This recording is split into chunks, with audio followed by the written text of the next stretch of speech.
Hello students, BBD guest paper के chapter 7 निर्देशांक ज्यामिति के ऑब्जेक्टिव में आप सभी का स्वागत है। इसमें हम लोग निर्देशांक ज्यामिति से पूछे गए सभी प्रश्नों को हल करने वाले हैं। यह बहुत ही इंपॉर्टेंट चैप्टर है। इससे करीब करीब 6 से 7 नंबर का क्वेश्चन ऑब्जेक्टिव में पूछा जाता है, तो आप लोग बिल्कुल भी इसे मिस मत करिएगा। चलिए देखिए, 2023 में तो इससे काफ़ी ज़्यादा क्वेश्चन पूछा जा चुका है। देखते हैं हम लोग, यह 2023 में और 2012 में 2 बार पूछा जा चुका है। क्वेश्चन है, बिंदु 15,8 की दूरी मूल बिंदु से है। एक बात आप लोग जानते होंगे, देखिए पहला बिंदु तो दिया है 15,8 और ये बिंदु है, और एक दूसरा बिंदु हम मान लेते हैं यहाँ पर है, इसको ए मान लेते हैं, इसको मान लेते हैं हम बी। किससे पूछा है? मूल बिंदु से। मूल बिंदु का जो निर्देशांक होता है 0,0 होता है, आप लोग याद करिएगा। मूल बिंदु का निर्देशांक क्या होता है? 0,0। इसको बोलते हैं x1 y1, और जो बाद में होता है इसको बोलते हैं x2 y2। ठीक है, खैर फॉर्मूला नहीं भी याद रखिए, कोई दिक्कत नहीं है। मूल बिंदु से दूरी पूछे तो डायरेक्ट इसी का स्क्वायर कर देना है ना, 15 का स्क्वायर और प्लस 8 का स्क्वायर। तो यहाँ से हो जाएगा 15 का स्क्वायर कितना हो जाएगा? 225 प्लस 64, जो हो जाएगा 289, और इसका वर्गमूल होता है 17।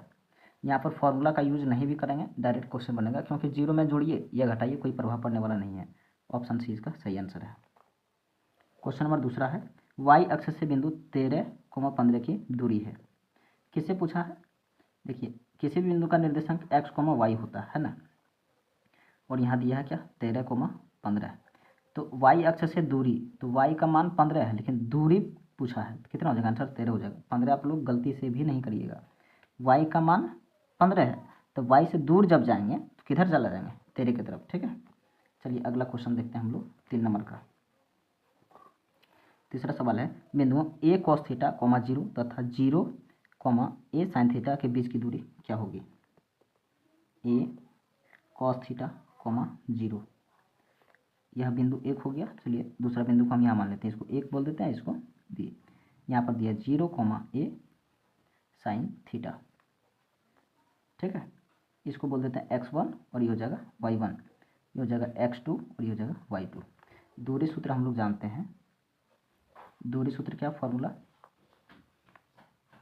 x2 माइनस x1 का whole square plus y2 minus y1 का होल स्क्वायर। ठीक है, तो यहाँ से हम लोग लिखते हैं, इसमें x2 का मान कितना है? x2 का मान 0 है, माइनस x1 a cos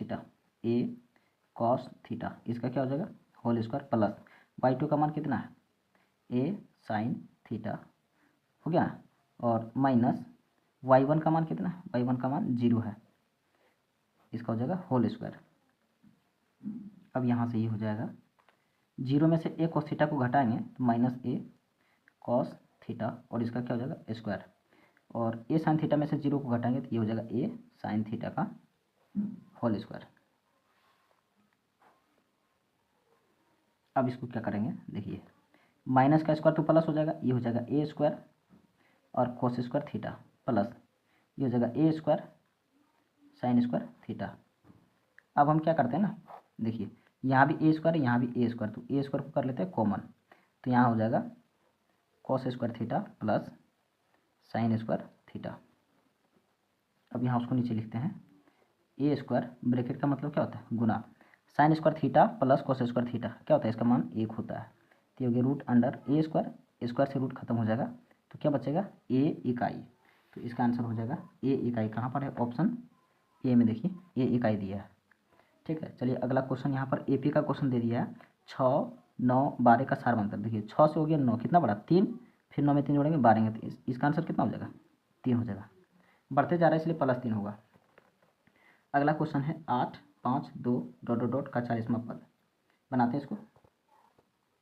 ये जो AP है ना, इसमें पहला जो होता है उसको हम लोग A बोलते हैं, तो A बराबर कितना हो जाएगा? 8। D का मान निकालना, सर्वांतर, तो अगला में से पिछला को घटाते हैं, तो 5 माइनस 8 कितना हो जाएगा? -3।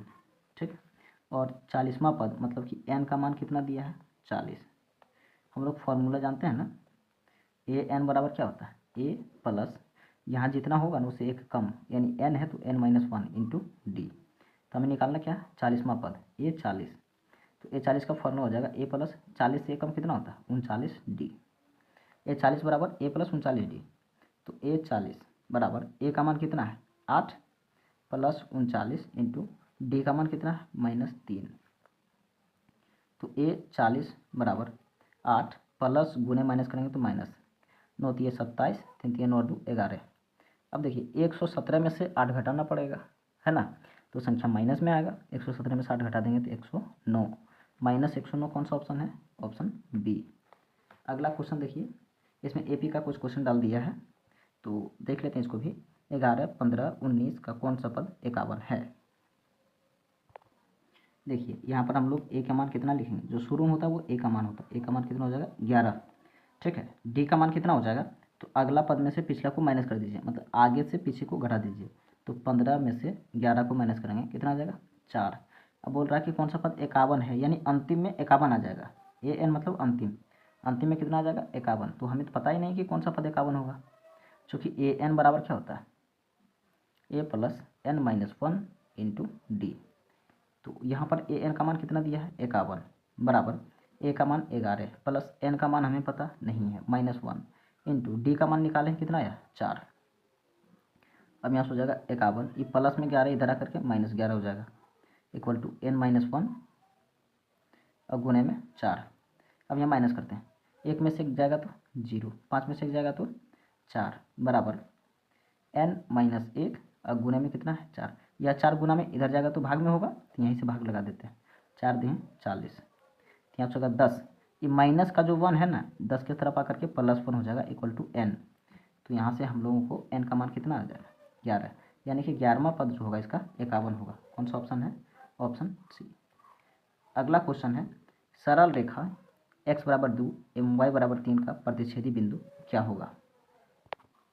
7 नंबर का क्वेश्चन सबसे आसान है, क्योंकि x का मान कितना दिया है 2 और y का मान कितना दिया है -3। हम लोग लिखते क्या है x, y, है ना, पहले x होता है उसके बाद y होता है। चलिए लिख देते हैं इसको। x का मान कितना दिया है 2 और y का मान कितना है -3। तो 2, -3 देखिए कौन सा ऑप्शन है, ऑप्शन ए करेक्ट हो जाएगा। यहाँ पर है 8 नंबर का क्वेश्चन, ये भी बिल्कुल इजी क्वेश्चन है।